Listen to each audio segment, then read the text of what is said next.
दून अस्पताल में भर्ती 2 बच्चों की इन्फ्लुएंजा रिपोर्ट पॉजिटिव आई है। इसके बाद दोनों बच्चों में इन्फ्लुएंजा के सब टाइप की जांच की गई। इसमें दोनों बच्चों में H1N1 सब टाइप पॉजिटिव पाया गया, जो स्वाइन फ्लू को प्रेजेंट करता है।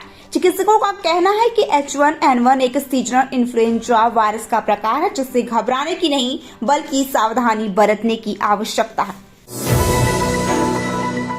इन दिनों अयोध्या के बाजार में रुद्रप्रयाग जिले में बन रहे श्री राम मंदिर के प्रतीक भक्तों की पहली पसंद बने हुए हैं। केदार इनोवेशन संस्था द्वारा 2 माह में 3000 से अधिक मंदिर के प्रतीक अयोध्या के लिए आपूर्ति किए जा चुके हैं। साथ ही मांग के अनुरूप और भी प्रतीक तैयार किए जा रहे हैं। मंदिर के प्रतीकों को पाइन वुड से तैयार किया जा रहा है। एक प्रतीक को तैयार करने में 20 से 30 मिनट का समय लग रहा है। यहाँ एक दिन में 55 से 60 नग तक तैयार हो रहे हैं। अयोध्या में श्री राम लला के अभिषेक के लिए जूना अखाड़े के नागा सन्यासियों का जत्था उत्तराखंड के समस्त तीर्थों के पवित्र जल तथा हरिद्वार से पतित पावनी मां गंगा के जल कलशों के साथ हर की पैड़ी पर मां गंगा तथा दक्ष प्रजापति पर भगवान श्री की पूजा अर्चना कर अयोध्या के लिए रवाना हो गया।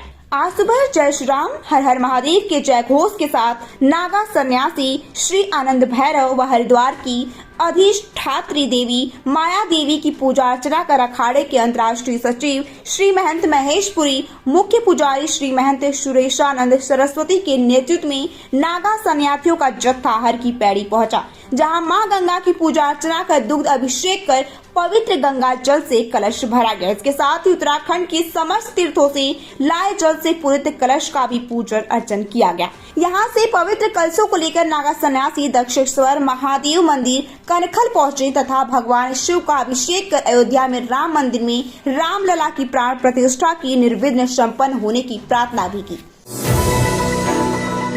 ऑस्ट्रेलिया में अपनी मां के साथ योग सीखने रही केसाई महिला कोरोना पॉजिटिव मिली है। महिला ने शहर के किसी निजी लैब में अपनी कोरोना जांच कराई थी, जिसकी रिपोर्ट पॉजिटिव आई है।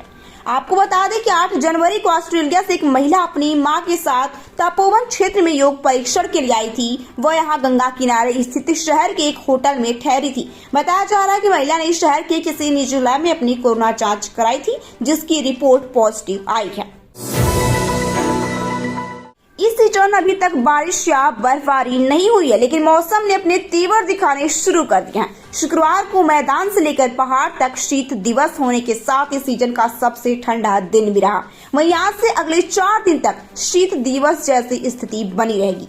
बीते कुछ दिनों से घना कोहरा और पाला पड़ने से सूखी ठंड सता रही। शुक्रवार को दिन भर घना कोहरा छाने, सर्द हवाएं चलने व तापमान गिरने से कपकपी छूट गई। शीत दिवस होने के चलते दिन भर बादल छाने की वजह से अंधेरे जैसा माहौल बना रहा। देर शाम को हल्का सा सूरज दिखा, लेकिन तापमान में कोई असर नहीं पड़ा। प्रदेश के स्कूलों में बेसिक से लेकर माध्यमिक तक लगभग 10,000 पद खाली हैं। इन पदों को वित्तीय वर्ष 2024 से 25 में भरने का निर्णय लिया गया है। शिक्षा मंत्री धन सिंह रावत ने बताया कि विभागीय अधिकारियों को खाली पदों की सेवा नियमावली के अनुरूप भर्ती प्रक्रिया शुरू करने के दिशा निर्देश दिए गए हैं, ताकि प्रदेश के अधिक से अधिक बेरोजगारों को रोजगार दिया जा सके। प्रदेश सरकार ने 22 जनवरी को अयोध्या में रामलला की प्राण प्रतिष्ठा वाले दिन प्रदेश में शराब की दुकानें नहीं खुलेंगी, इसका आदेश दिया है। मुख्यमंत्री पुष्कर सिंह धामी ने जिलाधिकारियों को इस दिन ड्राई डे घोषित करने के दिशा निर्देश दिए। साथ ही उन्होंने कहा कि 14 से 22 जनवरी तक सांस्कृतिक उत्सव के तहत प्रदेश में भव्य आयोजन होंगे। इन कार्यक्रमों में जन भागीदारी भी होगी।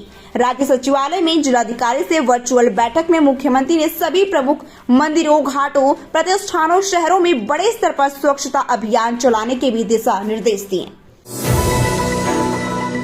उत्तराखंड के 4 गांवों में अचानक लॉकडाउन लगा दिया गया है। इन गांवों का कोई भी व्यक्ति न तो गांव की सीमा से बाहर जा सकेगा और न ही बाहर से कोई इन गांवों में प्रवेश कर सकेगा। दरअसल देवभूमि उत्तराखंड में देवताओं की पूजा करने के लिए हर गांव और क्षेत्र के अपने अपने अनुष्ठान और रीति रिवाज होते हैं।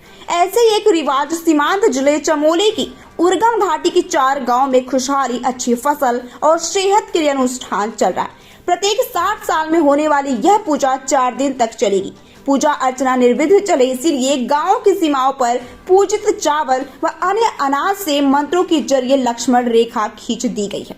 जितने दिन तक पूजा अर्चना होगी उतने दिन तक इन गांवों का कोई भी व्यक्ति न तो गांव की सीमा से बाहर जा सकेगा और न ही बाहर से कोई इन गांवों में प्रवेश कर सकेगा।